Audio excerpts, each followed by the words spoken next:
This ain't reality TV! Proceed.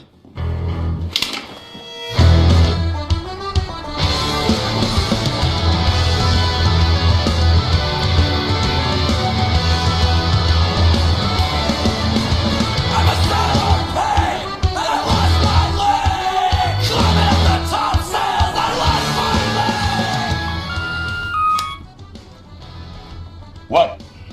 Yeah, you got a tail. 2 cars, not very subtle. They're not gonna be very subtle from now on, that's what I've been trying to tell you. So get rid of them. There's no need for you to go yourself, Frank. Get rid of the fucking tail!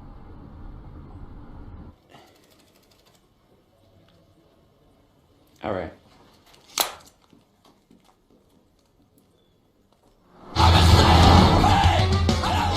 Fucking rats. It's wearing me thin.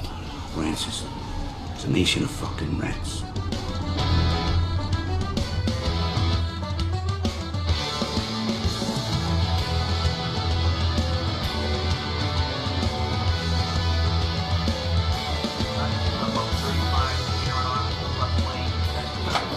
Stop. Pull them off Costello. There's no need to surveil him. What the fuck are you talking about? I got it from an undercover.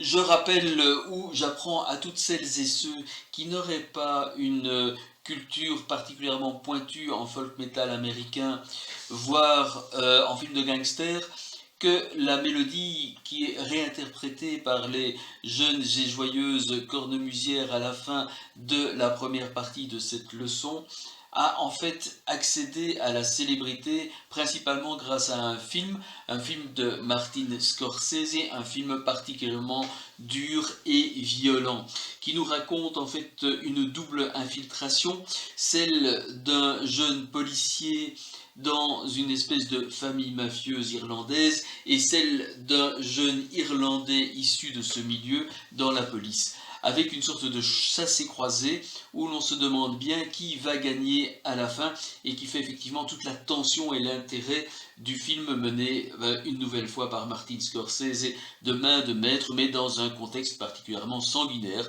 puisque je vous rappelle que en fait tout le monde meurt à la fin, il n'y a pas de véritable gagnant.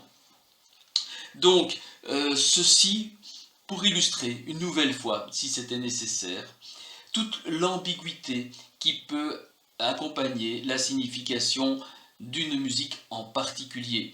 Dans le cas des jeunes cornemusières, nous avions une énergie, certes, mais plutôt sympathique et dans un côté un petit peu nature. Dans le film de Martin Scorsese, inutile de vous dire que ce n'est pas du tout l'impression qui s'en dégage. Mais revenons plutôt à nos cornemuses. Alors, pourquoi vous ai-je parlé de bourdon? Un bourdon, en fait, ce sont des notes qui sont émises de manière constante, sans interruption du début à la fin d'une pièce. Et quoi de mieux qu'une cornemuse pour illustrer ce problème-là? Pourquoi? Parce qu'en fait, au XVIIIe siècle, il existe ce qu'on appelle des musettes. Alors, qu'est-ce qu'une musette? J'imagine que vous l'avez déjà plus ou moins deviné, mais nous allons laisser le docteur Jean-Pierre Vanès, spécialiste de la question, nous expliquer comment la situation évolue en France au XVIIIe siècle.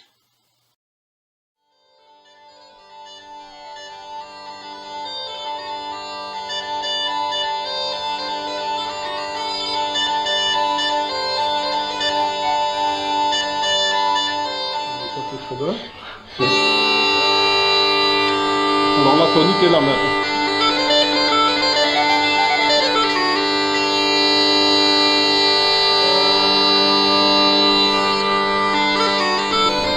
Grâce aux recherches de mon compatriote Rémy Dubois, qui est un excellent facteur de cornemuse et de musette, on est parvenu à reconstituer toute l'histoire d'un type de cornemuse particulier, qui est d'une facture typiquement française apparemment, et qui est caractérisé par ce type de tuyau, qu'on appelle les bourdons.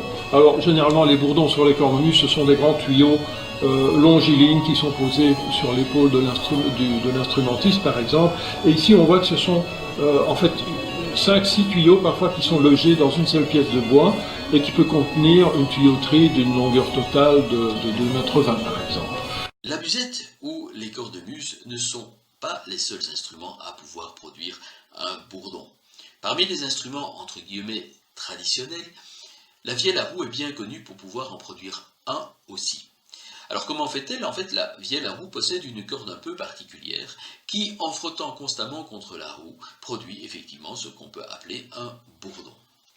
Alors, ce qui nous intéresse plus particulièrement dans cette situation, c'est le fait qu'en 1716-1717, François Couperin, engagé dans un procès, dans une lutte en quelque sorte avec les corporations de musiciens qui voudraient bien l'embrigader, eh bien François Couperin produit une pièce satirique dans laquelle il se moque un tout petit peu des musiciens de rue et notamment de ce qu'il appelle les vielleux, c'est-à-dire les joueurs de vielle. Et pour pouvoir produire cette pièce, il est bien obligé de trouver un processus, un moyen de jouer un bourdon au clavecin.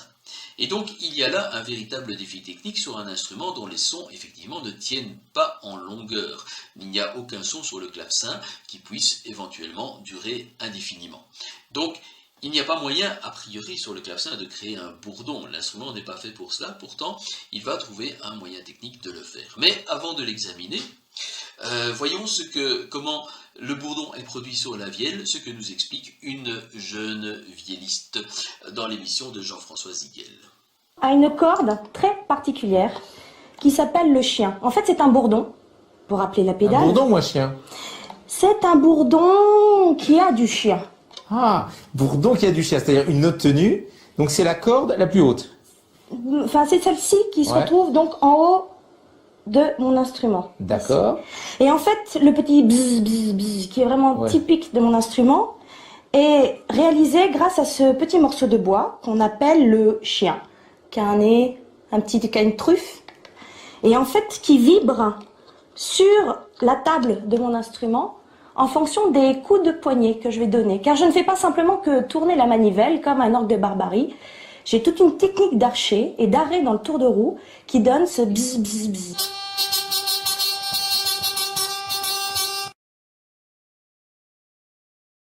Le procédé qu'écrit François Couperin, qu'il nous demande de réaliser, est en fait assez simple. Il suffit de tenir un son jusqu'à sa répétition. Et évidemment, à partir du moment où on le fait dans un certain tempo, eh bien, cela donne une impression sonore continue qui pourrait très bien évoquer la vielle ou la cornemuse.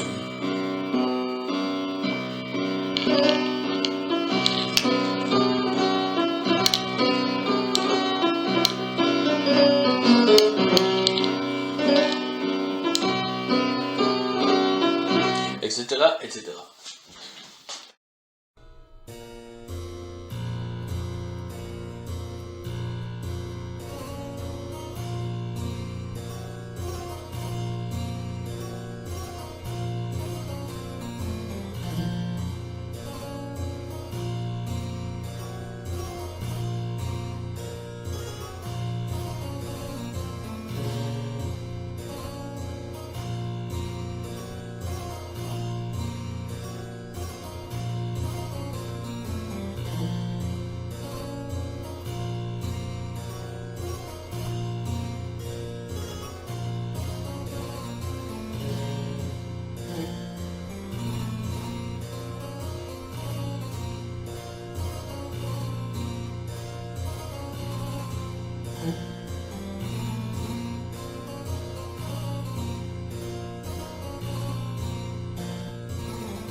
La célèbre musette du petit livre de clavier d'Anna Magdalena Bach, qui est si souvent jouée dans les classes de piano, nous donne un exemple quasiment parfait de différence d'interprétation en fonction éventuellement d'une information historique. Dans cette musette, justement intitulée musette, on imagine bien, après tout ce que je vous ai raconté, vous devez imaginer qu'il y avait quelque part un bourdon. Or ce bourdon, il est écrit en croche à la main gauche, et donc forcément, quelque part, si nous nous en tenons à la technique, par exemple, de François Couperin, nous devrions les surlier. Comme pour éviter l'effet de nos étouffoirs, au pianoforte, nous allons utiliser la genouillère. Au piano, vous voyez, on voit bien les étouffoirs se soulever.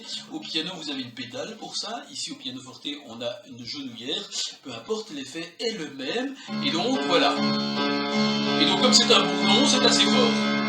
Du coup, la mélodie qui est au-dessus, ben, forcément, je dirais quelque part, doit être trop forte. Bon, évidemment, au milieu, nous avons un passage sans bourdon.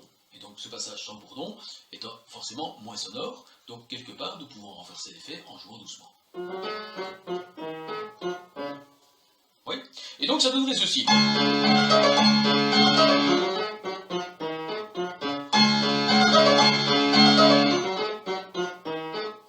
Même chose.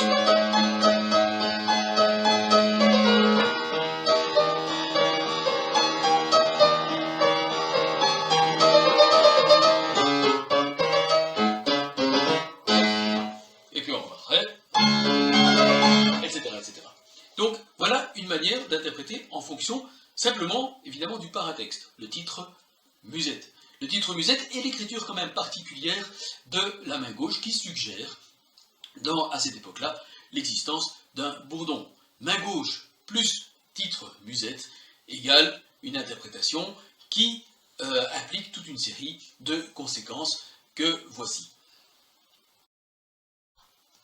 Donc, si nous voulons résumer ce que nous donnerait une interprétation historiquement informée de cette célèbre musette du petit livre de clavier d'Anna Magdalena, célèbre musette qui se retrouve quasiment dans toutes les méthodes de piano depuis la fin du XIXe siècle, eh bien, nous dirions que le paratexte, c'est-à-dire le titre musette principalement, et l'écriture particulière de la main gauche suggère un bourdon que nous devrions réaliser alors selon la technique explicitée par François Couperin, en surliant les notes. Et au piano, voire au pianoforte, en accentuant en évitant le problème des étouffoirs, simplement en utilisant la pédale. Cette pédale devrait donc être tenue pendant les deux premières mesures, par exemple intégralement, et pendant en fait tous les passages de bourdon sans la renouveler nécessairement, et en la renouvelant uniquement lorsque le bourdon change, par exemple à la mesure 12.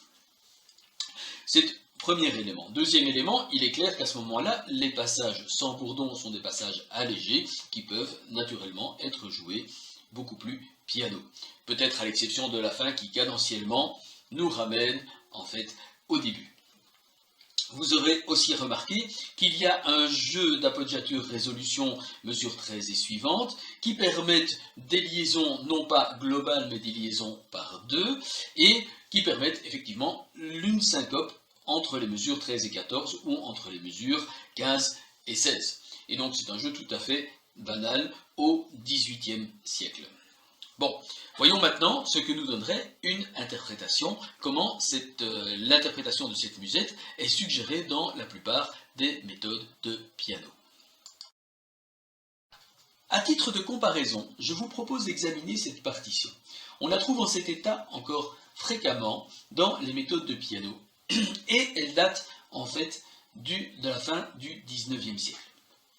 Elle a été établie par un professeur tout à fait compétent, tout à fait émérite, professeur de piano à la fin du XIXe siècle, encore connu aujourd'hui, notamment, effectivement, pour ses adaptations des partitions de Johann Sebastian Bach. Et que fait M. Adolf Wüthers, puisque c'est de lui qu'il s'agit?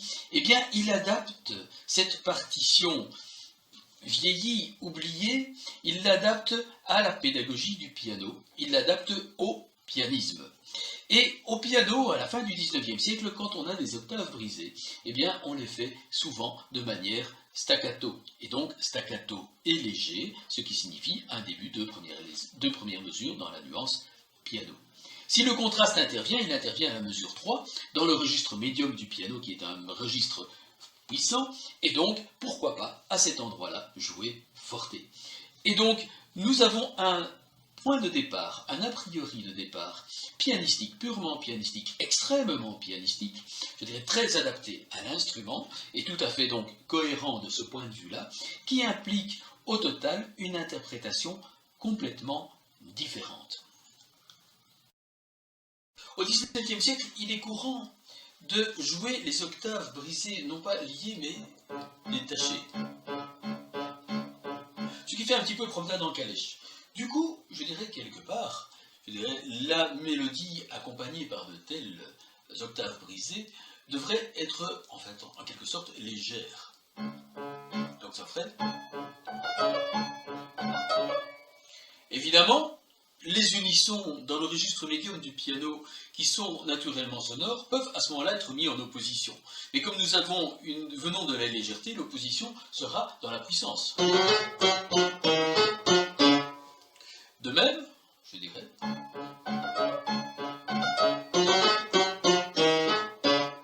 Évidemment, comme nous venons d'une opposition forte, nous reprenons piano.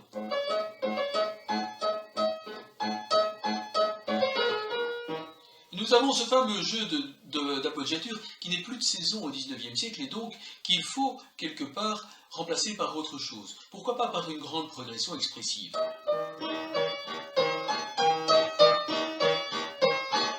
Pour arriver au climax,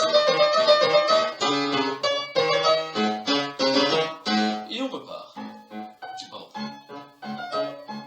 etc. Donc, nous obtenons une interprétation qui, par rapport à notre interprétation historiquement informée, est effectivement diamétralement opposée. Donc, si nous résumons le point de vue de M. Adolf Wouters et de nombre de méthodes de piano, eh bien, il n'est pas du tout incohérent. Il est tout à fait cohérent par rapport à la technique pianistique. Mais ces a priori de départ, des octaves brisées staccato, et une opposition dans le registre médium sonore du piano, impliquent une signification de la pièce complètement différente. On pourrait quand même dire que la musique a été quelque peu oubliée.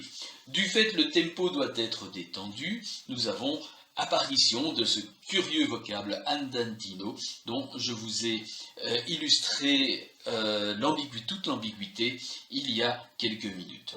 Et effectivement, les jeux d'appoggiature disparaissent, ils sont remplacés par une grande progression expressive, accompagnée d'un crescendo qui nous mène du mezzo forte au forte, et donc nous avons donc là une pièce tout à fait pédagogique, tout à fait cohérente, mais entièrement différente. C'est ici que se termine cette leçon. Mais avant de vous souhaiter un bon week-end, j'aimerais légèrement résumer. En fait, qu'avons-nous vu, et même presque depuis le début de l'année? La première chose que nous avons vue, c'est qu'effectivement, il existe une certaine tendance dans les milieux musicaux, entre guillemets, occidentaux, à limiter une œuvre à sa partition. L'œuvre musicale se limite en quelque sorte à la partition, et quel que soit son mode de réalisation.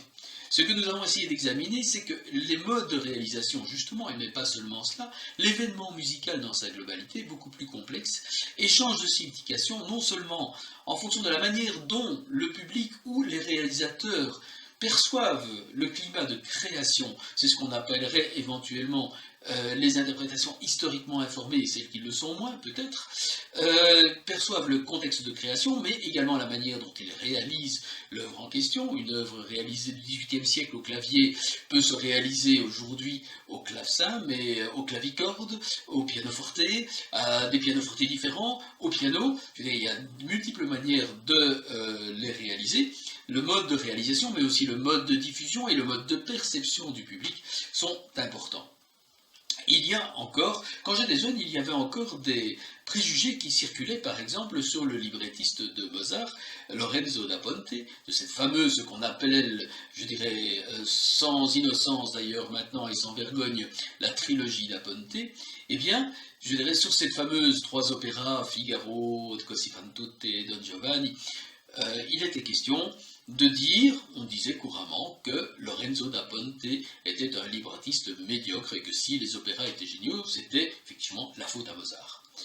Eh bien, ce bruit selon lequel Lorenzo da Ponte était un librettiste médiocre, c'est un bruit qu'on peut faire remonter à la Deuxième Guerre mondiale, en fait, à l'appropriation par le Troisième Reich, donc par les nazis, de la musique de Mozart. Évidemment, pour s'approprier la musique de Mozart, politiquement parlant, il était assez gênant que son librettiste ait eu des origines juives.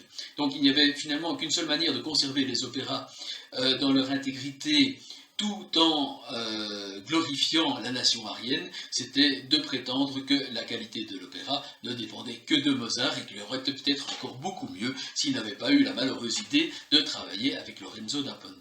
Il est clair que Lorenzo da Ponte n'est pas du tout un librettiste médiocre. Néanmoins, ce bruit a perduré pendant nombre d'années, parce que bon, c'est vrai, j'ai l'air d'être un tout petit peu âgé comme ça, mais quelque part, bon, je parle là des années 1980, c'est-à-dire quand même largement après la Deuxième Guerre mondiale. Donc, c'est ce que nous avons essayé de montrer. Et là, dans les quelques exemples qui viennent, je viens d'essayer de vous montrer que l'écrit en lui-même, il est difficile de lui faire confiance. Souvent, il est incomplet, et quand il nous paraît complet, eh bien, parfois, il est tout simplement faux, ou il a été transformé au cours des siècles. Alors, peu importe que vous jouiez cette musette d'une manière historiquement informée, ou que vous la jouiez à la manière de M. Adolf Wouters, pour moi, les deux me plaisent, mais, quelque part, la musette originelle peut-être se perd-elle dans la nuit de l'histoire, et n'y avons-nous finalement pas accès, et en tout cas, surtout pas peut-être uniquement en examinant l'écrit. Voilà. Je vous souhaite donc maintenant un excellent week-end, et nous nous quittons comme d'habitude en musique. Oh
Oh